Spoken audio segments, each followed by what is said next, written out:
Look, I'm just going to say what everyone's thinking, but nobody wants to admit out loud. The Dodgers are about to pull off the most absurd, most infuriating, most predictable heist in baseball history, and we're all just sitting here watching it happen in real time. Tarek Skubal, the reigning American League Cy Young Award winner, is going to end up in Dodger blue, and when it happens, don't act surprised. Don't pretend you didn't see this coming from a mile away. The reports are already circulating. Detroit's been in conversations with LA, and the names being thrown around are Tyler Glasnow, Emmett Sheehan, and a collection of prospects that includes Josue DePaula, Zahir Hope, and Eduardo Quintero.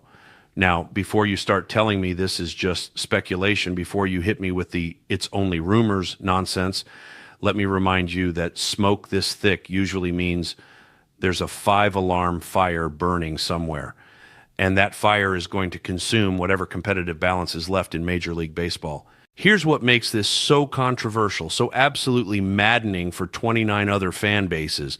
The Dodgers just won the World Series. They literally just hoisted the Commissioner's Trophy a couple months ago. They've got Shohei Ohtani, they've got Mookie Betts, they've got Freddie Freeman, and now they're looking at adding a 28-year-old ace who just went 18-4 with a 2.39 ERA and 228 strikeouts.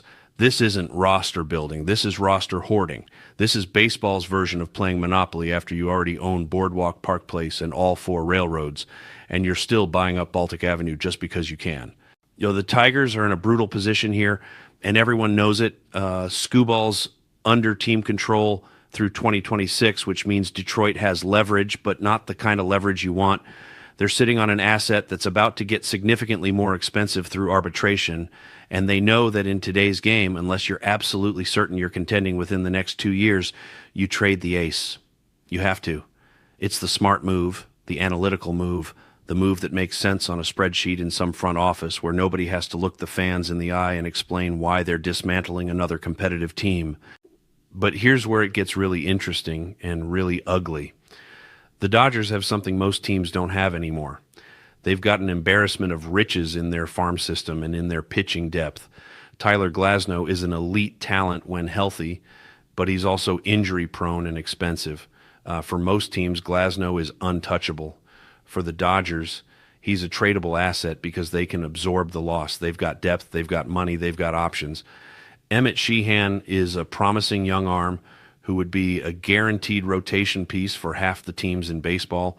But for LA, he's expendable. That's the Dodger advantage right there.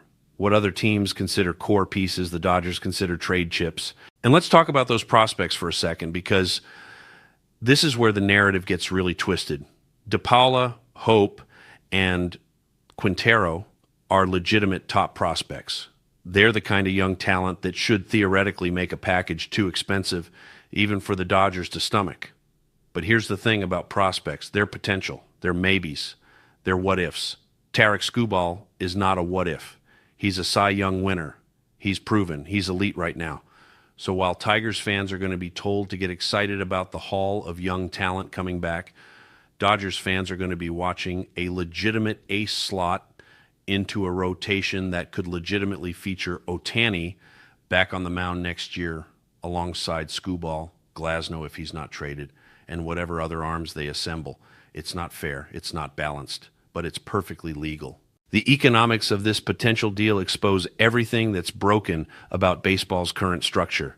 The Dodgers can afford to take on Skubal's arbitration raises. They can afford to extend him if they want. They can afford to eat bad contracts. They can afford to gamble on injury-prone players because one more injury doesn't sink their season. Small and mid-market teams can't operate like that. One bad contract, one major injury, and their entire competitive window slams shut. The Dodgers don't have windows. They have garage doors, and they're always open. What makes this particularly galling for the rest of baseball is the timing. We're not talking about a struggling franchise trying to make one last push before their stars age out. We're talking about a team that's already on top, that's already won, that's already got more star power than any roster should reasonably have, and they're still shopping. They're still dealing. They're still trying to add more. At what point does enough become enough? At what point does dominance become monopoly? And before someone jumps in here with the they're just playing by the rules argument. Yeah, I know. They are playing by the rules. That's exactly the problem. The rules allow this. The rules encourage this. The rules have created a system where a team like the Dodgers can leverage their financial advantages and their organizational depth to essentially operate in a different tier than everyone else. It's not cheating, but it sure as hell isn't competitive balance either. The Tigers, meanwhile, are stuck in this perpetual cycle that defines modern small market baseball. Develop an ace, watch him win a Cy Young, then trade him before you have to pay him what he's worth, because you know you can't build a complete roster around him anyway. It's baseball's version of farming. You plant the seeds, you tend the crop, and right when it's ready to harvest, someone with more money comes along and buys your farm, and you take the deal because what else are you going to do? You can't compete with their resources. You can't match their depth. You can't win that arms race. So you trade your ace, you take your prospects, and you start the whole depressing cycle over again. This is why people are losing interest in baseball. Not because of pace of play, not because of shifts or strikeouts or any of that surface level stuff. It's because we all know how this story ends before it even starts. The Dodgers are going to get their guy. They're going to add another ace to an already stacked roster. They're going to be the favorites to win it all again next year. And we're all supposed to just accept that this is how the game works now. The rich get richer, the poor get prospects, and competitive balance is just something we pretend matters during commissioner press conferences. When this trade happens, and I'm saying when, not if, watch how it gets covered. Watch how quickly the narrative becomes about the Dodgers' brilliant front office, their organizational excellence, their ability to identify and acquire talent. And all of that will be true. But it'll also be true that they had advantages most teams don't have and never will have. It'll be true that they could afford to make this move because they operate with a completely different set of financial constraints than 25 other teams in the league. Tarik Skubal in Dodger Blue isn't just a trade. It's a statement. It's a reminder that in modern baseball, market size and payroll flexibility matter more than draft picks and player development. Sure, you need to develop talent, but if you can't afford to keep that talent or surround it with enough pieces to compete, what's the point? The Tigers developed Skubal. They watched him become one of the best pitchers in baseball, and now they're going to watch him win championships somewhere else while they hope those prospects pan out in 3 or 4 years. This is the reality we're living in. The Dodgers are building a dynasty not through some miraculous run or underdog story, but through sheer financial and organizational power.